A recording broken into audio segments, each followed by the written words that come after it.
A e dini se ekzistonte një familje shqiptare e cila udhëhiqte me tërë Moldavin dhe Vllahin? Kjo është familja e njohur Gjika. Linja e gjakut e familjes Gjika në romanisht Gica rrjedh nga një qytet i vogël në jug të Shkupit i quajtur Veles, që në mesjet quhej Qyprili, emër i themeluesit të një familjeje të madhe fisnike të vezirëve të mëdhenj Osman, që në një farë mënyre i ndihmoi Gjikajt të ngjiteshin në rangjet e larta shoqërore. Sipas disa burimeve, familja e Gjikajve vendosen në Konstantinopol në kërkim të një jete më të mirë. Ata u morën me tregti dhe arritën të hynin në lagjen e Fanarit, ku qëndronin të krishterët e pasur të perandorit. I riu Gjergj Gjika, i cili njihet edhe si themeluesi kësaj dinastie, i lindur rreth vitit 1598, ishte fillimisht i angazhuar në veprimtari tregtare. Sipas burimeve historike, me këshillën e ambasadorëve moldav pranë portës së lartë në Konstantinopol, ai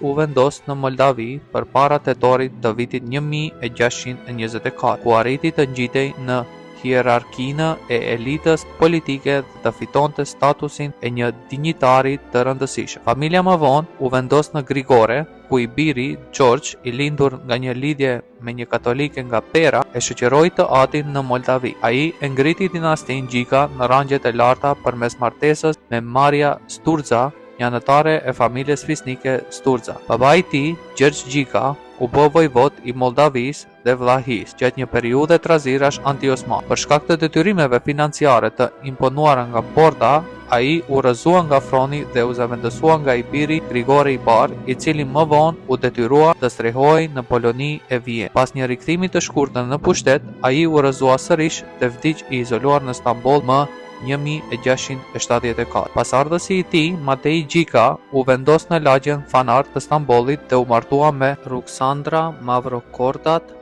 duke e forcuar ndikimin e familjes në qarqet fanare. I biri i tij, Grigori II Gjika, u bë princi i Moldavisë në 1726 dhe më pas sundoi edhe në Vllahi. Gjatë luftës austro-ruso-turke, ai luajti një rol kyç si ndërmjetës midis perandorisë osmane dhe Rusisë, duke forcuar pozitën e familjes së tij në politikën rajonale. Në shekullin 19, Grigor IV Gjika u bë i pari princ rumun i zgjedhur pa miratimin e perandorisë osmane. Ai mbështeti reformat moderne dhe ndërtimin e objekteve me arkitekturë neoklasike si Pallati Gjikatej. Pas tij, Aleksandër II Gjika u përball me konflikte me bojardët dhe ndikimin e perandorisë ruse, duke u larguar nga froni më 1842. Princ i fundit i familjes Grigor I Gjika sundoi Moldavin pas vitit 1849. Ai përkrahu modernizimin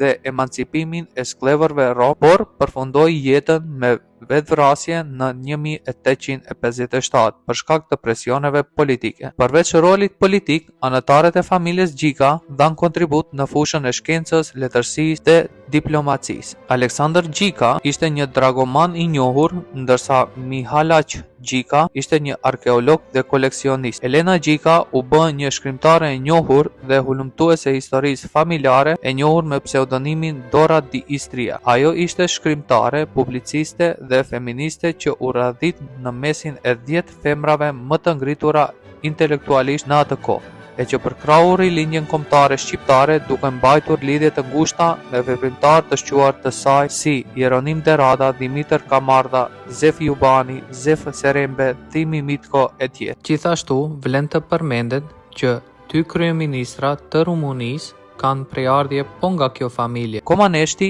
është qytet që njihet edhe sot e kësaj dite në Rumani si qyteti i Gjikajve. Prej shekullit të 18, qyteti ka qenë nën kontrollin e familjes Gjika. Pjesëtarët e saj ruajtën prezencën dhe dominimin deri në mesin e dytë të shekullit 20. Sheshi qendror Gjika, Pallati Gjika, parku para pallatit dhe stacioni i trenit janë dëshmi të prezencës së tyre të fortë në qytet.